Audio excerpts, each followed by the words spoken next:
stratených duší. Naozaj v tom roku som oslavila 40-ku, takže bol to aj taký môj darček k narodeninám.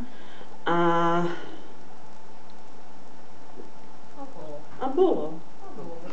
V podstate už nič. A vyšla. Áno. A potešila. A potešila všetkých. No, tak aj Slavku Koleničovú, aj čitateľov. Dobre, tak Ruženka mi tu šepka, že mali by sme povedať niečo o témach, že ako, z čoho asi čerpame témy, tak témy na naše knihy. No tak ja teda čerpám témy na knihy vyslovene zo života. Ja hovorím, že nepíšem sama, že mám pomocníka a tým je presne život. Opieram sa o to, čo v živote prežijem ja, čo prežijú ľudia v mojom okolí, o príbehy, s ktorými sa stretnem. Samozrejme, že nie sú úplne autentické opísané, lebo vždy treba tieto príbehy trošku rozvinúť, rozpísať, trošku fiktívne ich dopracovať trošku, možno ak budem neskromná, tak aj trošku umelecky. A viete, ale toľko je ten v živote, že naozaj nie je treba. Ani neviem si predstaviť, že tohto typu knihy, ktoré píšem ja, by som mala čerpať z niečoho iného ako zo života. Takže vlastne život mi prináša tie témy knihy. No, ja tiež píšem zo života a niekedy obdivujem tých, ktorí si vymyslia ten dej, lebo mňa keď zastavíte v tom tej mojej štruktúre, ktorú som si ja urobila, že podľa čoho a aby to bolo identické a zo života, tak ja ostanem akože jak mŕtvý chrobák. Je to smiešné, že? Ale potrebujem vtedy dosť času na to, aby som sa znova zmobilizovala. No a najhoršie je to, keď vo vydavateľstve povedia, že viete čo, túto pasáž vymažte. A že to nemôže byť v bežnom živote, mi povedia. Viete, ale keby ste napísali aj, že ľudia chodia po hlave a ja neviem čo, tak všetko je možné v tomto živote, všetko možné sa odohráva. A proste v tých rodinách to sú aj tragédie, drámy, aj príjemné a neviem aké zážitky. Čiže tiež si vyberám, ale ak ma osloví niekto, že chcem napísať o ňom knihu, tak vždy si pýtam dovolenie a sľúbim, že vlastne jeho okolie ho v tom príbehu nespozná. Takže vlastne tam tá moja fantázia pracuje. Nechaj si, ja mám svoj, áno. Funguje? Funguje. Objavili sme, že je tu aj druhý mikrofón. No. Ja sa nebudem opakovať, lebo naozaj, ja si myslím, že všetci autori spoločenských románov, ako teda píšeme my tri, je nás naozaj dosť.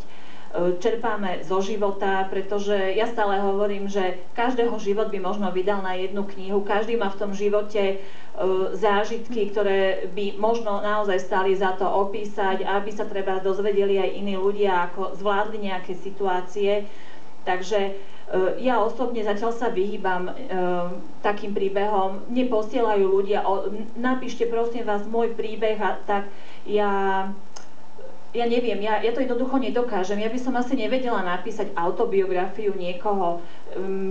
Ja pracujem podľa svojej fantázie a postavy v mojich knihách vychádzajú z reálneho života. Akurát ja ich pospájam v podstate podľa seba. A napriek tomu, že vždy si napíšem na začiatok nejaký ten...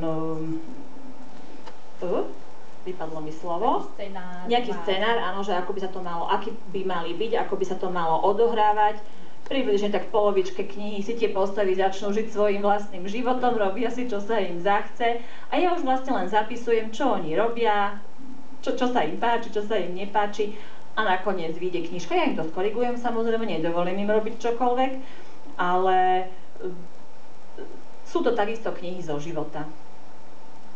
No keby sme všetky také tie reálne veci, ktoré život prináša, do tých kníh dali, tak niekedy, alebo často by nám čitateľ ani neuveril. Povedal by, To nie je možné a toto sa nemohlo stať, ale verte tomu, že práve tie veci, ktoré sú v tých knižkách, treba také neuveriteľné, tak práve tie sa stali. No, kedy asi sa nám najlepšie tvorí, také zvykneme dostať otázky. Takže kedy sa mne najlepšie tvorí? Vôbec nemám nejaký taký predpísaný čas, ako niekto povie, že vstane o 5 alebo píše v noci alebo nejak takto. Ja keď začnem písať nejakú knihu, neviem písať povedzme súbežne nejaké 2-3 knihy naraz, ako niekto povie, že dokáže písať a že má rozpísané 2-3 knihy. Ja nie, ja to nedokážem. Ja totiž keď začnem písať knihu, ja sa tak ponorím do toho príbehu. Viem, ako ten príbeh začína, viem, čo je asi pointa toho príbehu, viem, kde chcem tú hlavnú postavu priviesť, aspoň tak som teraz písala najnovšiu knihu, že presne viem, že kde ju chcem priviesť, ale to, čo ona prežíva, akože pomedzi to a čo všeličo zažije a prežije, tak to prinášajú tie reálie z toho života. A nemáte tú myšlienku ucelenú hneď, áno. Takže vlastne ja s tým príbehom žijem, ja sa s ním budím, ja s ním zaspávam, ja s tým príbehom varím, kypím mi s hrncov, pretože práve bežím niečo si zapísať do počítača a potom mám problém doma, že bože môj, ako zase ten šporák vyzerá. No ale presne takto píšem. A ešte kde sa mne dobre píše, tak to je tam, kde je najviac ľudí, tuším, v autobuse si sadnem a tam vám dostávam najlepšie myšlienky, vidím ľudí okolo seba a vtedy dostávam myšlienky a vyberám si nejaký notes a zapisujem si rýchlo aspoň jedno slovíčko, aby som tú myšlienku nezabudla, lebo keď nás tá myšlienka opustí, tak už niekedy veľmi často sa stáva, že tá myšlienka sa nevráti a môže byť taká dobrá, ja si hovorím, to bola taká dobrá myšlienka, tu si zapamätám, ale bohužiaľ ona sa tak stráti, že ja už ju nevydolujem od nikiaľ. Takže vlastne vždy treba v našom prípade mať niekde pri sebe nejaký papier, notes, pero a aspoň jedno slovíčko si zaznačiť, aby sme nestratili myšlienku. Takže ja asi takto tvorím svoje knihy. Môžete prerušiť, kľudne ho tu nechajte behať, on je maličký. Ale olizuje túto... Ja tak olizovať nie, ale zase ako ja viem, že nevydrží on sedieť. Aj tu môže setkať pri nás. Nejde o to, ale vybudovať imunitu. Dáva na tieto... Ja, že si vybuduje imunitu. Takže tie debilničky to mám aj ja, taký debilníček. A tam si tiež ako zapisujem.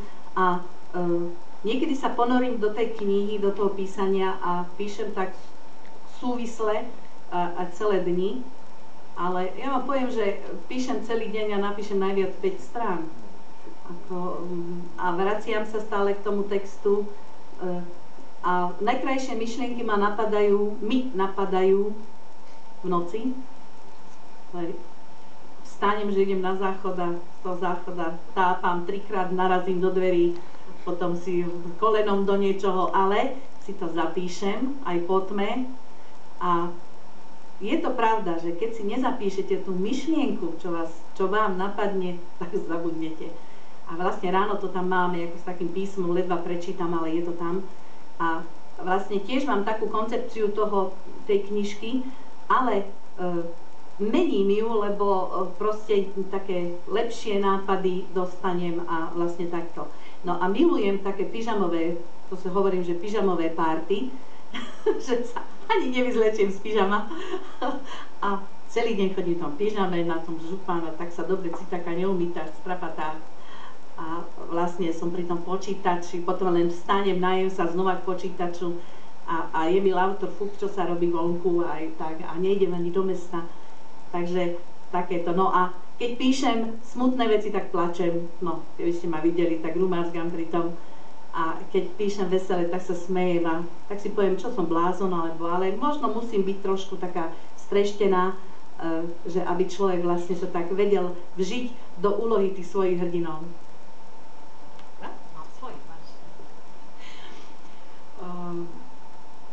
Ja by som povedala k tomu len toľko, že pre mňa sú hrdinovia každého nového rukopisu ako moja ďalšia rodina na chvíľočku.